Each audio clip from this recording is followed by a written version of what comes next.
gang, we're back in acoustic land with a Breedlove. You know, in 300 odd videos, I don't think we've ever seen a Breedlove. They're not as common as some makers, obviously. And even though we've had a Breedlove dealer here in town for some time, shout out to Mark from the Acoustic Room, who is retiring this week and leaving a big hole in our local scene. But they haven't come my way very often. It's been years since I've seen one. Like a lot of musical instrument makers, the Breedlove story is a bit convoluted. They are amongst what I'd consider the third wave of North American guitar manufacturing, because they got started in 1990 when Larry Breedlove and Steve Henderson decided they didn't want to work for Taylor anymore and thought they might have a shot at forming their own company. This is a thing that happens with the jump from small scale to large scale guitar manufacturing. There's a period at the beginning where the staff is small and everyone does everything. There's a certain esprit de corps. But as the companies start growing, the departments become specialized by necessity. And if your name isn't on the label, the best you can really hope for is to become a foreman in charge of a department, and your diverse set of guitar making skills is no longer necessary. So you become effectively middle management. The early 90s was a good time to spread your wings and make a guitar company because the acoustic guitar was about to become hot again. I can't stress how abysmally bad the market was for acoustics in the 80s. It was basically dead. Then MTV Unplugged television show showed up, kind of saved the industry. The boomers saw, Eric Clapton and Neil Young playing their Martins, and they realized they had enough money in the bank that they could buy acoustic guitars, and there we go. Anyway, Larry and Steve started making custom models of their own. They hired some other guys from Taylor to work for them, and there was this sort of back and forth thing as people would start to work there, then they would throw in the towel and go back to Taylor, probably because of a dental plan or something. Toward the end of the 90s, they brought in another partner who was a money man because things weren't running right. And one of the founding partners, Steve Henderson, decided that he had irreconcilable differences, so he quit.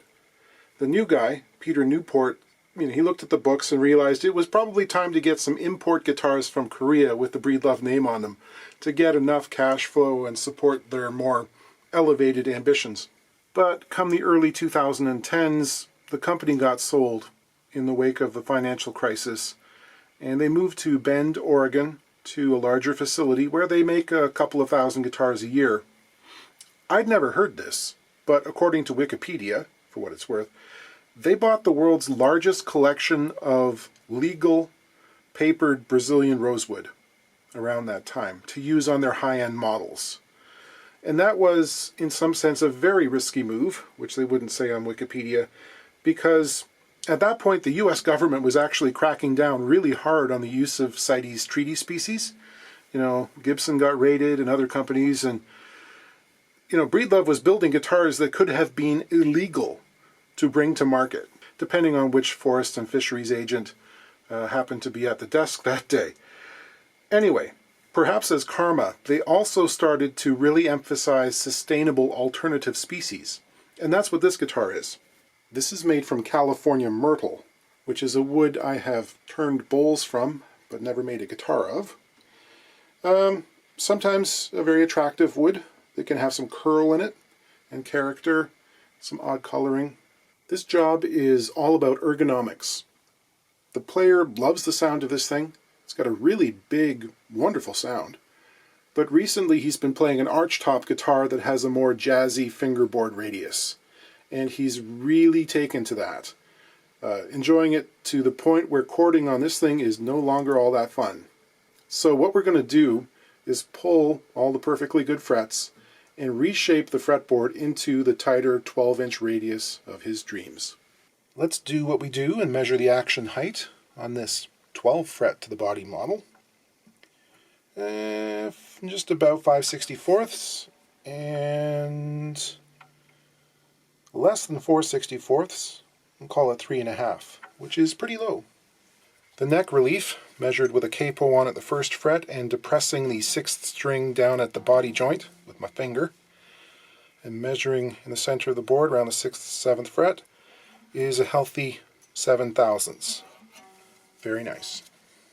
There's only one potential sticking point I see, and what I expect is going to be a pretty routine fret job, is the dot markers are on the outside edges of the fretboard, which when it comes time to reshape into the shorter radius might give us some pause. Depending on how thick these are, there's a potential for us to sand all the way through them. I hope it doesn't come to that, but if it does, then we'll simply re-drill and put in new ones. This is one of a few current designs that have a top-loading style bridge, not unlike the old Harmony Sovereigns, versus a pin bridge. This makes a lot of sense to some people. Others contend that there's a difference in sound, of course.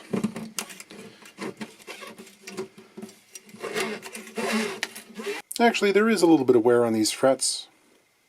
Not extreme by any means. I think this is a 2017 or 18 instrument. Another thing we should be aware of is this appears to be an integrally bound board, where the fret slots have been routed into it, and they're blind slots, so that these frets are cut with an overhang to extend to the edges of the board, but they don't come through on the sides, which saves an operation or two at the factory. However, we must be sure to charge for a bound fret job because we've got to do that process again ourselves. Look at this cute little back reinforcement strip from dark African mahogany, with the grain running in line with the grain of the back. That would cause some people to be very upset on certain message boards, but to be honest, it doesn't make a whole lot of difference. Noted English/Spanish guitar maker Jose Romanillos insisted on doing it this way because he figured it was easier to repair a seam separation than an actual crack, which might happen alongside the reinforcement. I just like how wee it is. It's cute. Is this an ebony board or a rocklight? I think it's probably ebony. In either case, though, I want to put a light score line along the side of each fret before I try to pull them out.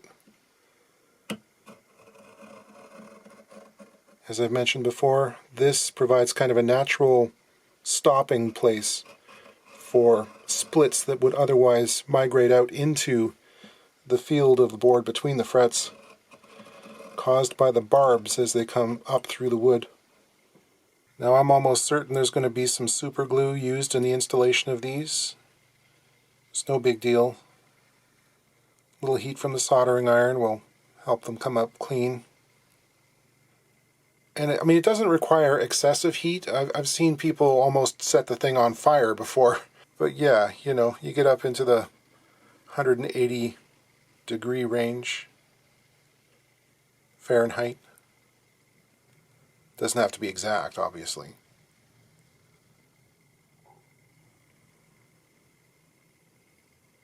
Four or five slow passes, paying careful attention to the ends.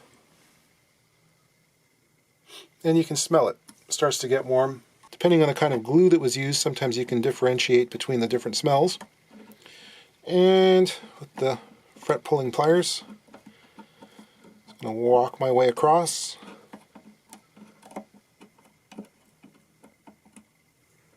And there it is. Nice and clean. Here you can see how the end of the fret slot has been routed slightly short of the edge of the board by about 2 millimeters. Seems reasonable. And you can also see the effect of those score lines, where the barbs on the tang of the fret, as they've come up, have picked out some of the grain, but it has stopped short there without going too far and becoming visible, assuming you're using a fret wire of the same or greater width. The fret dimensions are very standard, vintage style wire. They're about 80 thousandths wide by about 40 thousandths tall. The nut has to come out, so I have room to work. Just a couple of things to confirm. This does start life off as a 16-inch radius. And the other nice thing to do is to check with, in this case, a notch straight edge, to see what the neck does right now, as it has no string tension on it and no frets in it, and it begins with really dead, flat, nice, perfect straight line. That is the best case scenario. That means that when I put the new frets in, it should spring up to just about the kind of relief that we want. And it hasn't taken on this weird backbowed roller coaster effect, which can sometimes happen. I'm going to put some pencil marks on the surface of the board here so I can keep track of where material is being removed from. They're really only important down the center of the board because the stuff at the edges is immediately going to get sanded away. Oh, one thing I should do before I start reshaping things is to check and see whether the truss rod has at least some tension on it. I don't want it flopping around loosely. And if I sand it into the perfect shape, string it up and still have it loose, then it's like, you know, you're doing away with the ability to adjust. Where is it in there? Yeah, it's snug. That's fine. This is one of the more annoying and objectionable processes you can do when it comes to guitars is sanding ebony. So I'm going to put down some paper, try and catch some of the stuff. And obviously wear a dust mask because this is nasty and gross. It gets everywhere. Okay, 12-inch radius sanding beam.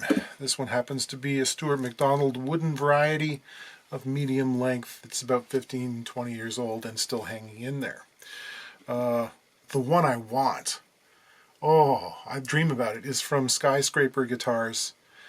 They do a number of sizes in like aircraft extruded aluminum, and they're beautifully anodized and everything, and they've got like 20-inch lengths, and oh, that would be great. One of these days. One of these days. Anyhow, first thing to do is to make sure, because this thing has got to go past the nut area to make things level and straight, is that you're not going to be banging into the E-string tuners. And to be honest, just looking at this, I don't think there's really enough clearance to count on the fact that once I've sanded some more material off, that's not going to happen. So I have to take those tuners off. Here we note that the high E-string screw hole is stripped out and it's just spinning around there doing nothing. It's not massively stripped out. A little bit of tight bond on the side walls will be enough. That'll swell things up and give the screw something to hold on to. Okay, the next thing to know is because we're sanding a surface that is both radiused and tapered, this end is very much wider than the nut end. It's going to feel like we have to do a whole lot more sanding on this side of the fretboard, to the point where you think maybe I'm sanding I'm making it thinner or something. What that is you have to sand the edges considerably more, proportionally, to get down to the edge of the radius that we want. So even though it's going to be a straight line from stem to stern, this edge of the board is going to get a lot more sanding. If you were to take a straight edge, you'll see that it is still a straight line. In order to do that, though, we have to be cognizant of how we are sanding. We really want to go past the ends of the board by about half the length of the sanding beam. Because if we were to stop right when the beam meets the edge of the board here, this surface between the last fret and the end of the board is getting virtually no sanding at all. Whereas something in the center of the board can have like the entire 10-inch surface of the sanding beam passing across it, abrading a lot more proportionally. So you just kind of be cognizant of that. It takes time. This is something that requires patience. Don't try to scrub at it. And don't focus on areas that appear like they're not getting as much sanding. That's one way that you can cause eccentricities. Just consider the entire board the entire time, and you will eventually, by looking at the abraded surfaces and also keeping track of the remnants of the pencil lines, you'll know when you're there.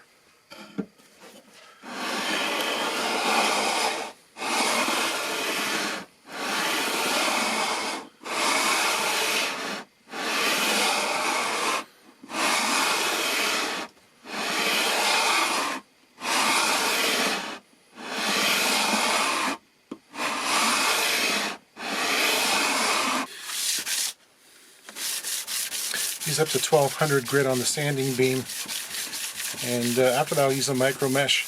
At this point, affecting the straightness of the board isn't really much of a problem.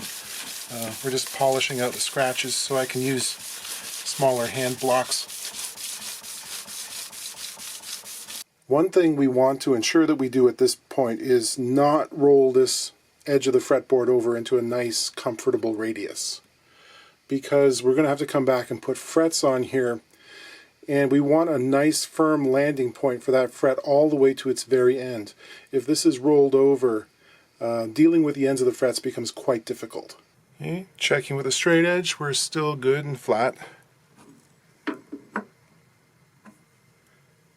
Just what I want to see. This is my little fret slot scraping tool, which is 23 thousandths of an inch wide. That can help me excavate the packed in dust and also reestablish the fret depth. Depending on how deep the slots were originally routed, we might have to go back in with a rotary tool and deepen them, but sometimes just a few passes with this will get us where we need to be.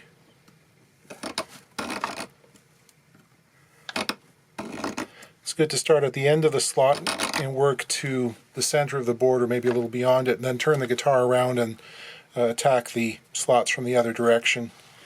You don't really want to be pulling this directly into the corner because the dust won't have anywhere to go, and also there's the chance that you could pop out and or break through, which is aesthetically unpleasing. I'm going to be using Stuart McDonald 148 fret wire, which has a tang depth of 55 thousandths of an inch. Yes, I keep that in my brain, folks. So I got this little tool here that's got a number of different radii around the edges and little scribe marks, which tell me if the fret slots are deep enough. And these appear to be, at least 60 thousandths. So this should be fine. I mean, you don't want them any deeper than they absolutely have to be, especially if you're the person making the fretboard. That just decreases the stiffness, which in general is pretty bad for a fretboard. But these are okay. That means I don't have to resize the slots. Also amazing is the fact that the dot markers have survived the leveling. They're all intact and they look good, so hooray.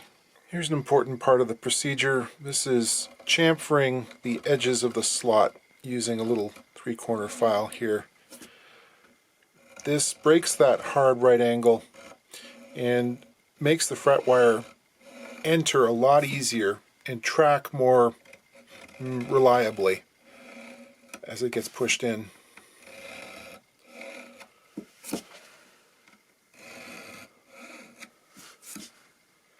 Now, just a little bit of a polymerizing oil. This is tung oil, just on the surface. This will make any glue cleanup easier.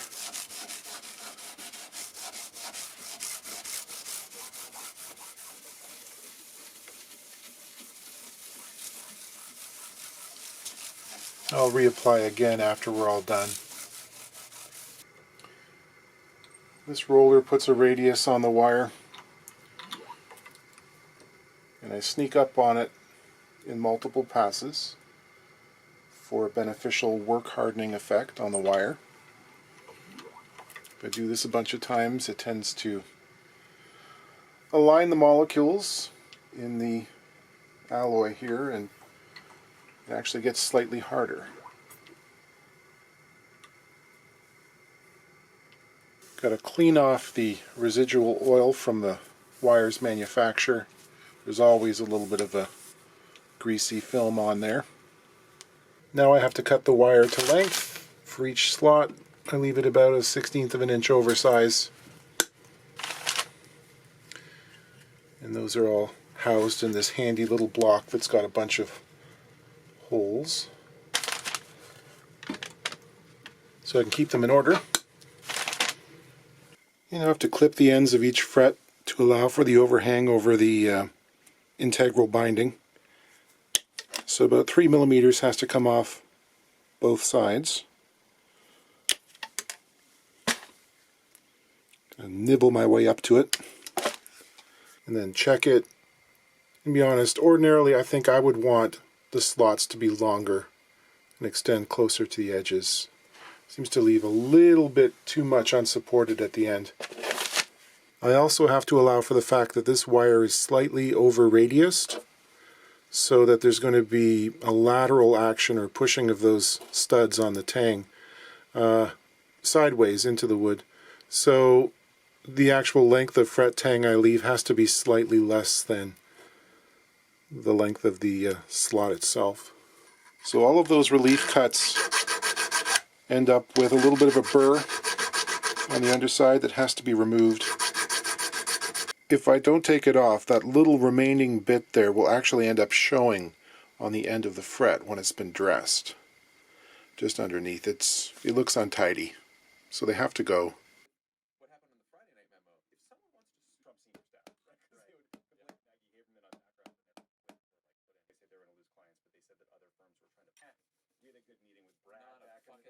The glue's had a chance to cure up, so I can snip the fret ends. Once again, I want to go back and check and see what's happened to the surface of the fretboard after putting the frets in.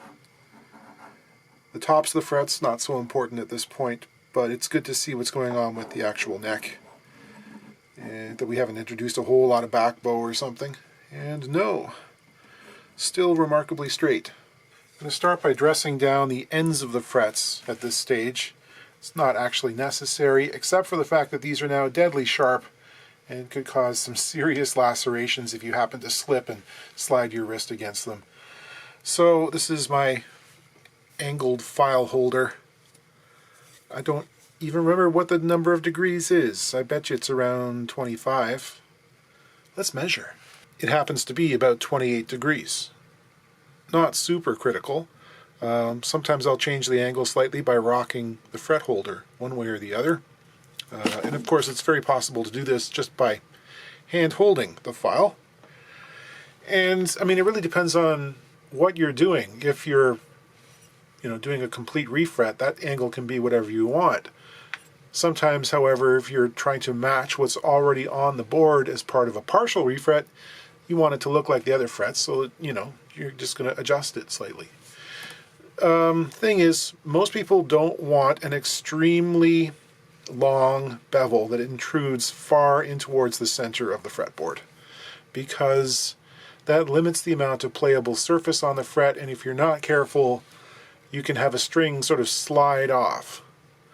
It's good to have a defined end to the fret playing surface. Conversely, if you have none, that'll feel weird on your fingers if you're sliding up and down the fretboard a lot. So 30 degrees seems reasonable to me.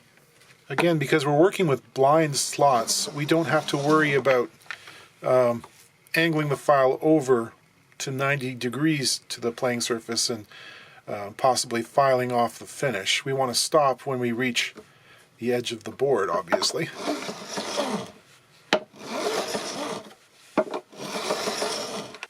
I'll dress off the sharp corners on the fret ends as well. I want them to look pretty uniform when sighted in this fashion. Okay, it's time to start leveling these frets, and it should not take very much at all.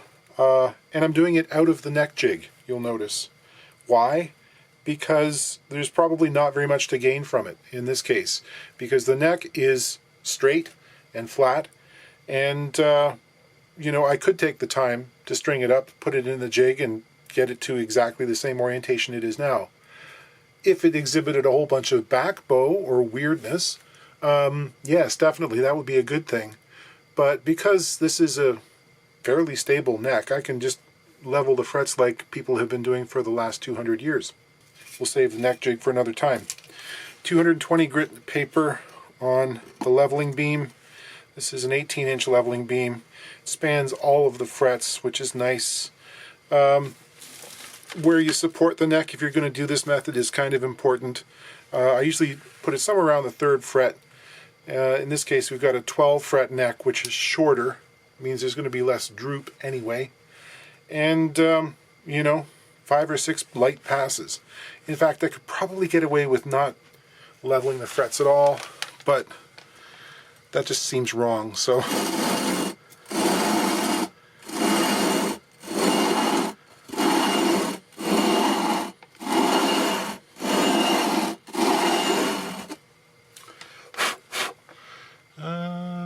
Okay, that has touched all of them. There's a little bit on the bass side here, and there's a little bit on the treble side. A few more passes.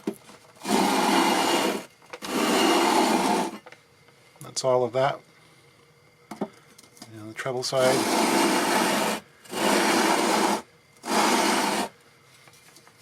And that's all it takes. I'm also going to dress in a tiny bit of fall away from frets 12 to, there are only 18 frets on this guitar.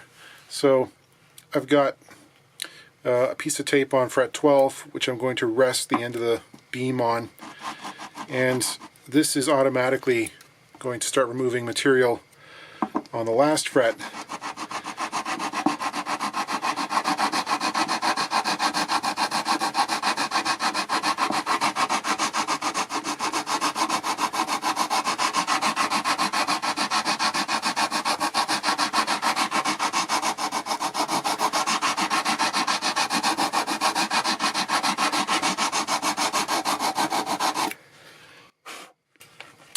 And that should be good. Yes, I only removed a couple of thousandths, but I'm still going to recrown. This is my 3-corner file. It has safe corners. They've been ground smooth, so I can rub it up against the board and it's not going to carve big grooves into it. And I start with one of the sides fairly close to vertical and then roll it over towards the center, keeping an eye on progress. That's one of the nice things about the 3-corner file, is it really gives you great kind of situational clarity. You see exactly where material is being removed. In some cases you need to take off more on one side than the other. And I'm going to strive for a very thin line of black marker. Doesn't have to be black, it could be blue or even red. Right down the center of the fret. And that has now been reground. We'll move on to the next one.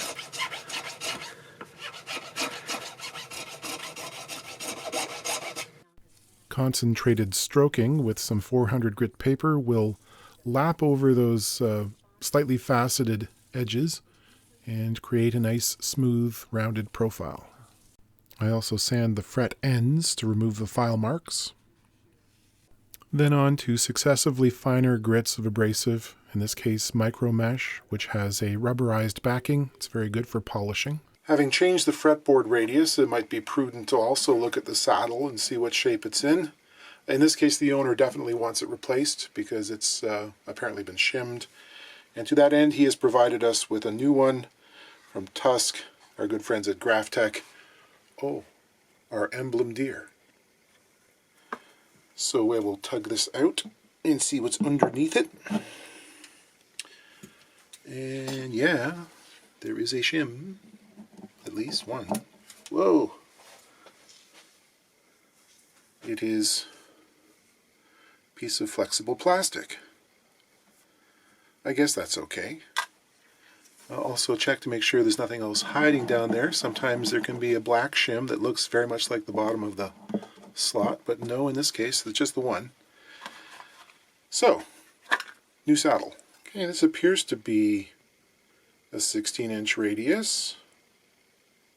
And to be honest, I don't mind that in a 12-inch radius situation.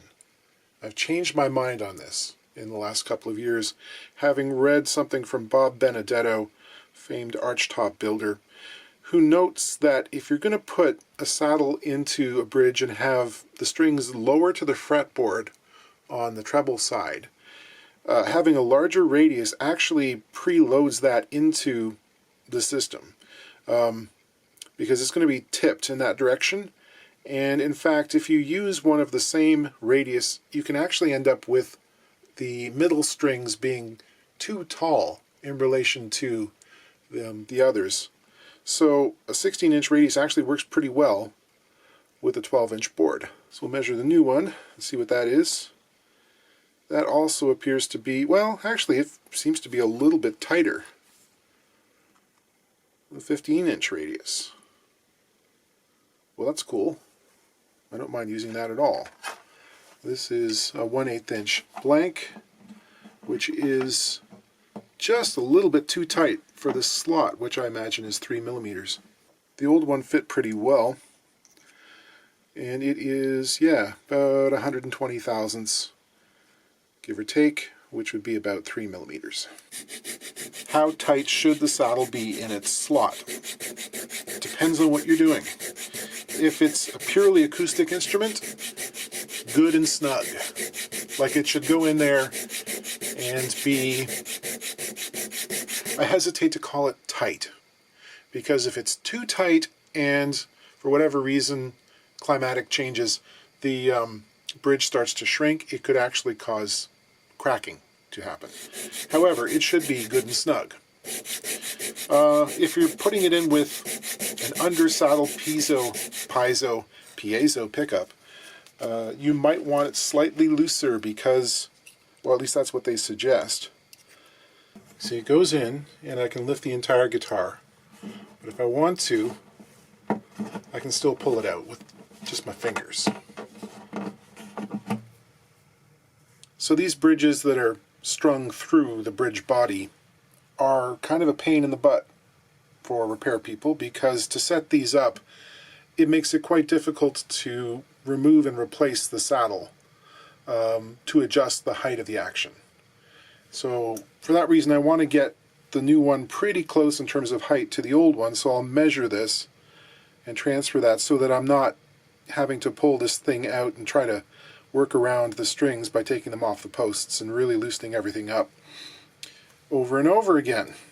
At this point in the video, someone in the audience is saying, isn't this kind of like boring? Haven't we seen this before? Well, yeah. This is what we do. This is who we are, you know, day in, day out. No one said working on guitars was fun, okay? Before we put the strings on, we'll have a quick look inside. It's a fairly typical X-brace, one single tone bar behind the bridge pad. Note that the top and bottom of the tail block have been cut back at an angle to minimize their contact with the soundboards. Some classical makers started doing that about 20 years ago. I don't mind it for the soundboard surface, but I would think long and hard about doing that to the area which contacts the back.